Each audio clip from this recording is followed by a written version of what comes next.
hard time. Rasulullah sallallahu alayhi wasallam, he never made shirk. As you see in the Kutub of Tariq, in Kutub of Sirah, even before Nabuwah, Allah subhanahu wa ta'ala protected him from shirk. Allah subhanahu wa ta'ala protected him from sinning. Rasulullah sallallahu alayhi wasallam used to go to the Ghar al-Hira, and he used to make salah in whichever way he knew that Allah guided him to. Not the 5 times salawat at the time.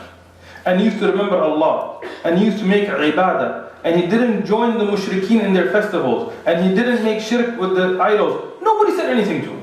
What did they say about him? Well, Ameen, Sadiq. And they called him the most trustworthy, they honored him. But the day the order of da'wah was given, the day he started to tell the mushrikeen that what you are doing is wrong by making shirk, the day he started to call towards Tawheed, that day, that Sadiq, that Ameen became Majnoon, became a magician, became a crazy person. Why? Because nobody wants to leave the wrong ways. And when you remind them, they become upset about it. But this is the responsibility. The responsibility not just of a Nabi sallallahu alayhi wa sallam, but of this ummah. As Allah subhanahu wa ta'ala ordained it, وقال سبحانه وتعالى كنت خير أمة أخرجت للناس تأمرون بالمعروف وتنحون عن المنكر وتؤمنون بالله. You are the best of nations, sent out to mankind. You invite towards good and you forbid from what is evil, and you believe in Allah subhanahu wa ta'ala. I will give you a few points because of time, just to summarize. Rasulullah sallallahu alaihi wasallam, another hadith, sahih, he told us if you leave Amr bil Ma'ruf wa Nahy al Munkar, then you will make dua, but your dua will not be accepted. And this is our situation today. So many people making qunut and dua not being accepted. But what are those asbab for our dua not being accepted? This is one of them. Rasulullah sallallahu alaihi wasallam, he told us many things, many beautiful things, many great nasiha, and one of them, to keep pious company. And it's very important. As Bilal ibn Sa'ad, one of the great scholars of Ummah, said, a brother who gives you good nasiha every time that he sees you, or reminds you of something good by being around him or seeing him, is better than somebody who puts a gold dinar in your pocket every time he sees you. Imagine, and a pure gold coin today, how much is that worth? A lot. Imagine you have a friend that every time he sees you, he gives you a pure gold coin, or the equivalent in the thousands of dollars or whatever it's worth, every time. How much you would love to see that person more and more. But somebody who reminds you of Allah, somebody when you sit with them in the halaqat that they have, and in the company that they keep, they are people of the akhirah. That is more important for us, that is more beneficial for us than somebody who gives us a gold coin every time that they see us.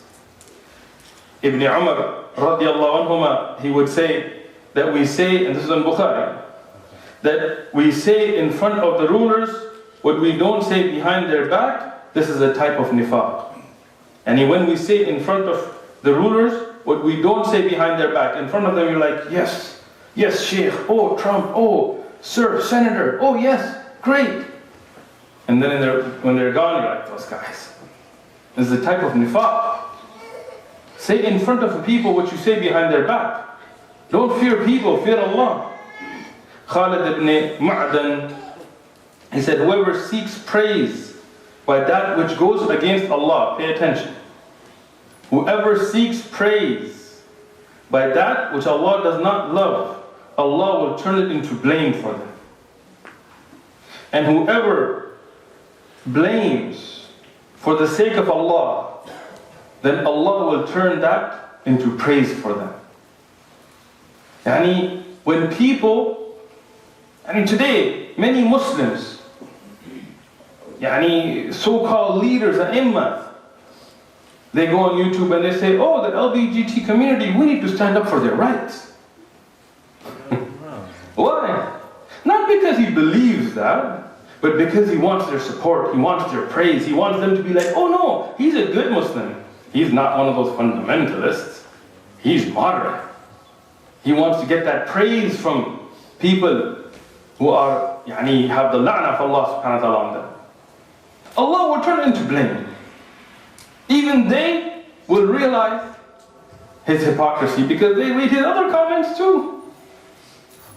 And we as a ummah will see his reality. But those who speak the truth, those who stand for the haqq, even if the people initially blame them, even if people criticize them, you will see that Allah will turn that into praise. Allah will turn to people and people say, at least he was honest. At least he said what he believed. At least he stood for what he believed. We were at Balboa Park and we were doing da'wah and he calling people towards Tawheed, to kuffar. One person, he went to the Jehovah's Witnesses, they're right across from us, and he asked them, what do you guys think about homosexuality? And the Jehovah's Witnesses, even though in their religion, in the Bible, obviously it's condemned, they tried to go around it. They were like, well, God loves everybody, but no. And he was like, whatever. He walked over to us, he told us, what do you think? We said, in the Quran, Allah forbid it, Prophet forbid it, it's forbidden in Islam. And he said, you know what, I'm homosexual. He goes, but I respect you more than I respect them. He goes, because at least you stood firm on what you believe. I know the Bible, he said. He said, I know what Christianity says about it, and these guys are hypocrites. I mean, subhanAllah, if you stand on the haqq, Allah will raise the haqq. You see today, Allah subhanahu wa ta'ala is spreading the da'wah all over the world.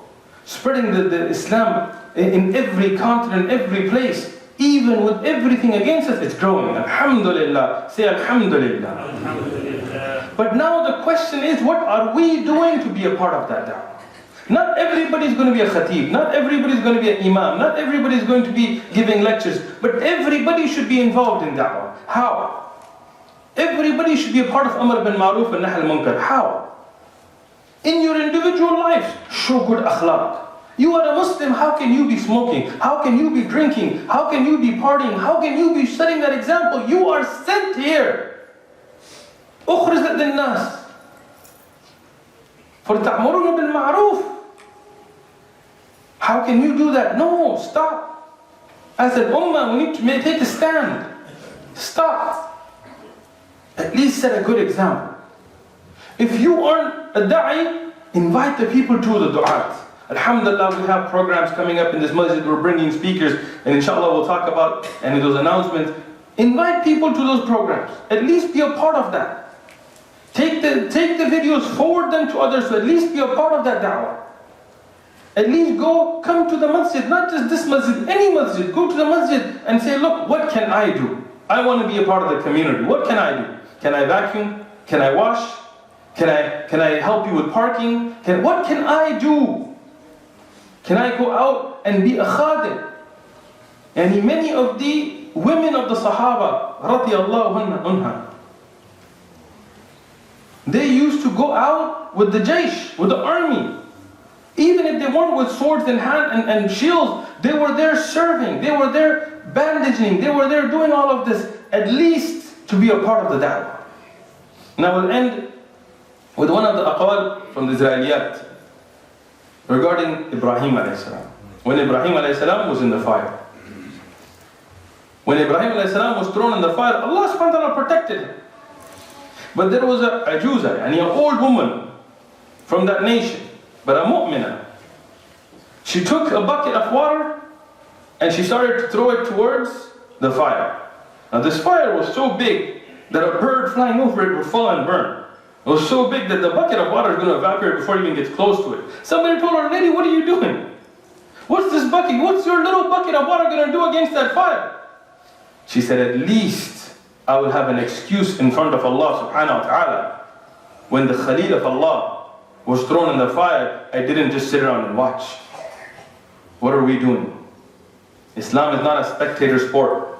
You can't be on the sidelines. What are we doing? Ask yourself this. And if the answer comes to be lacking, then from this khutbah, from this day, change that. أقول قولي هذا واستغفر الله إن الله غفور.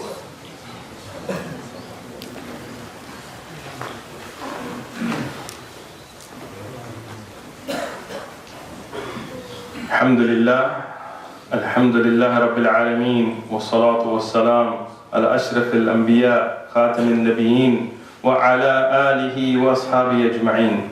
اللهم اغفر لنا وارحمنا إنك أنت الغفور الرحيم. إنا ظلمنا أنفسنا ظلما كثيرا ولا يغفر الذنوب إلا أنت، فاغفر لنا وارحمنا إنك أنت الغفور الرحيم. اللهم سلك الجنة، اللهم سلك الجنة وما قرب إليها من قول أو عمل. اللهم نعوذ بك من النار، اللهم نعوذ بك من النار، اللهم نعوذ بك من النار وما قرب إليها من قول أو عمل. اللهم نسألك الجنة لنا ولوالدينا لمن له حقا علينا. اللهم اشف مرضانا واغفر موتانا واغفر لنا إنك أنت الغفور الرحيم. وأخي أقيم الصلاة.